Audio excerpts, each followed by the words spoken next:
যদি আপনার সামনে কেউ প্রশংসা করে, যদি আপনার খুশি লাগে, এটাই অন্তরের রূপ। এটাই কি?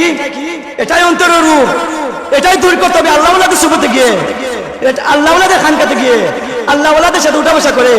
যেভাবে দেহের রোগ হলে দেহের ডাক্তারের কাছে প্রেসক্রিপশন দেওয়া হয়, ঠিক তদ্রুপভাবে আল্লাহওয়ালাদের সুবতে গেলে, আল্লাহওয়ালাদের ডাক্তারের কাছে গেলে, পীর মাশাইখদের কাছে গেলে দেহের ডাক্তাররা যেভাবে প্রেসক্রিপশন লেখে আপনার রোগগুলা নির্ণয় করে ওষুধ প্রদান করে, ঠিক তদ্রুপভাবে আপনার অহংকার রোগের চিকিৎসার জন্য, হিংসা রোগের চিকিৎসার জন্য, কৃপণতা রোগের চিকিৎসার জন্য, লোভ লালসা রোগের চিকিৎসার জন্য, চুগল করে চিকিৎসার জন্য, একে আর অন্যের সাথে লাগালাগি ফেরেকবাজি ধোঁকাবাজি করার জন্য, এবং এগুলা রোগ বুঝে ওনারা প্রেসক্রিপশন দিবেন, এগুলা প্রেসক্রিপশন দিবেন দিয়ে যেভাবে ওনারা বুঝবেন আপনার এই রোগগুলা কিভাবে দূর হবে, এভাবে আপনাকে ওষুধ দিবেন।